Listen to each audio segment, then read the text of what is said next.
This is Robert Kraft, and I'm your host on SNN.Network. And joining me right now is Scott Powell.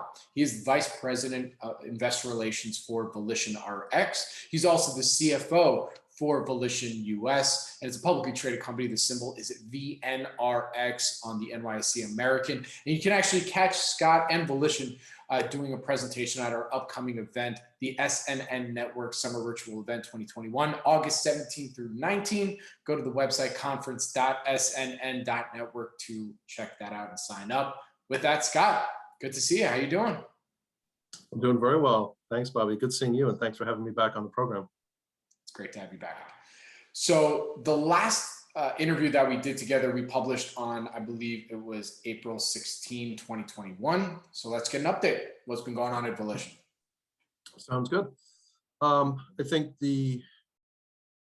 probably what's of most interest to investors is our animal health program, blood test that we launched at the end of last year to screen for 2 common canine cancers. So I think investors are probably most interested in sort of updates on, on that product. And we've also announced publicly a potential licensing deal with one of the major animal health diagnostics companies. So in terms of just the test itself, we're really excited about the way this test can be utilized, because right now veterinarians don't really have good tools to rule in or rule out cancer.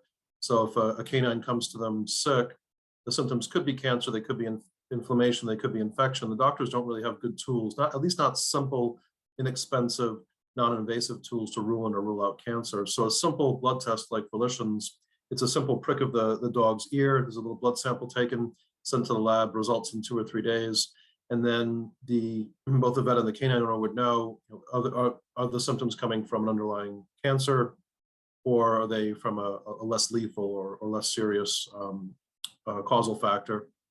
So that's a really interesting, way to position our test on the symptomatic side. And then on the other side of the equation, to position it for asymptomatic screening, because right now they're just like with humans, we don't really get screened asymptomatically for a lot of cancer types. Colorectal and prostate are the 2, and breast are sort of the 3 notable ones. But for a lot of other cancer types, we don't get screened asymptomatically. A lot of times we become symptomatic. We feel pain, we've lost weight, discoloration, whatever it might be. Same with canines. The canine can't tell you if it feels sick. It can't communicate with us. So the vast majority of canines that are diagnosed with cancer, the vast majority are diagnosed because they're symptomatic. And the same with humans. Once a canine is symptomatic, it's generally a late stage cancer. Treatment options aren't that great. Outcomes aren't that great. So to position it on the other side for asymptomatic screening is really exciting for us as well.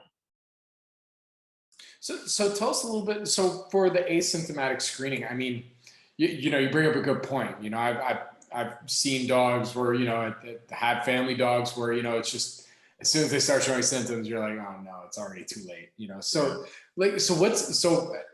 how do you then educate the public that there are these things out there that you can go to do that? Or is it just, are you trying to get it in with the doctors when they have their annual checkups of like, look, this is when you should be checking, it's, precaution, they're 8 years old or something. Like, is that the thought process?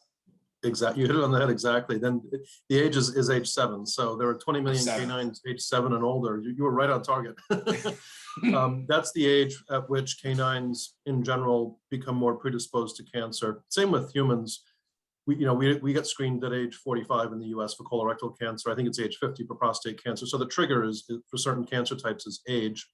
Same with canines. So the way that we would ideally have this test positioned in the veterinary office is in an ideal world, we do a licensing deal with one of the major animal health diagnostics companies that already sells diagnostic products into hundreds, thousands of veterinary offices across the country. The vets then, as you say, put it on as part of routine blood work that's done when the animal comes in for an annual or semi-annual wellness check. So perhaps starting at age 7, instead of doing just the baseline blood work and sort of looking at, testing the eyes, the nose, mouth, hearing and vision and things like that to try and test it on the canine, they could add a Volition blood test. And this would be an incredibly useful tool, because then if it comes back positive, you'd be catching a lot more of these canine cancers while the animal's asymptomatic, and dramatically reducing treatment costs because it's likely an earlier stage cancer, and improving outcomes and improving life expectancy. I mean, how does that affect? Because I know there's pet insurance. You know, like does that affect your level of pet insurance then? You know, with I don't know, pre-existing. I'm not really sure how pet insurance really works, to be honest with you. So like, I mean, does it have an effect where it can actually lower your costs per month of pet insurance if you're doing these things? I mean, how does that fit into the equation? Yeah, it's a good question. We're still exploring that dynamic. Most Americans do not have pet insurance. However, more and more and more Americans are moving in that direction. I think one of the largest companies is called Trupanion out there that provides health insurance. And so I think it would make sense for us to have some discussions with that company or perhaps any others that are writing pet insurance policies to let them know about our test. I think it would be a very attractive test for insurance companies to reimburse, particularly on the asymptomatic side, because they know that for an inexpensive, simple blood test that's administered when a canine turns age 7 or 7.5, if it comes back positive for cancer, they realize that in all likelihood, the cash outlay for treatment costs will be much less than if the canine is not administered this test at age 7 and instead at age 8.5 displays symptoms, finally has a biopsy or scans and it's confirmed as cancer and it's a stage 4, those costs can get quite high for additional diagnostic testing, monitoring, drugs, surgical procedures. So just like in human health, we think that the insurance companies will be favorably predisposed to an asymptomatic blood test like this and reimbursement for that, for those very reasons, to catch these cancers early and reduce their out-of-pocket cash outlays for treating animals with later stage cancer. But we'll have these discussions hopefully over the course of this year and next year. So I want to ask, you know, when it comes to the focus for the rest of the year, you know, we're a little past halfway here in 2021. You know, what would you say then? I mean, is this the primary focus right now? Is getting over the regulatory hurdles and start getting this on the market? You know, what's the thought process from what you can tell us, of course? I think a lot of the news flow should be related to that. So we're hopefully just going to continue ramping organic sales. It's being sold currently through Texas A&M's website, through their GI website. So hopefully we'll just continue ramping organic sales there. Obviously, if we're able to ink a licensing deal with one of the major animal health diagnostics companies, that could be a big catalyst for Volition in terms of really igniting future sales of our veterinary blood test. So I think all eyes are kind of on animal health and that, you know, that component of our business. On the human health side, we hope to report some additional data from our lung cancer study in Taiwan. We're hopeful to begin enrollment for our studies in several bloodborne cancers in the United States, looking at non-Hodgkin's lymphoma, acute myeloid leukemia, ALL, and other subtypes of leukemia and lymphoma. So hopefully we'll move forward in terms of launching that study in the United States this year.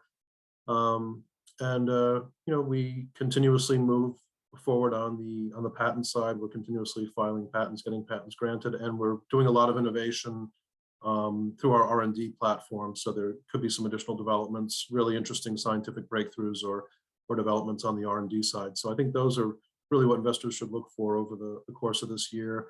And we're well capitalized. We conducted a secondary offering about a year ago and another one in February of this year. So we do have a very strong and clean balance sheet. So I think investors can focus more on commercial developments and clinical data. The slog of a biotech company continues, right? the years of data, it just reported like it. You just, hey, that's the path, you know.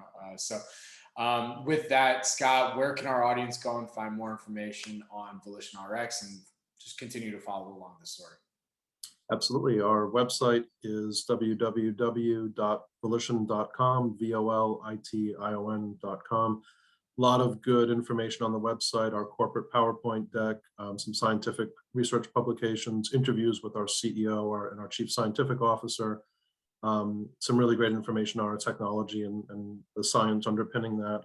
So I encourage you all to visit our website, continue watching for our press releases, and follow us on social media. And hopefully you'll all continue to follow the VolitionRx story.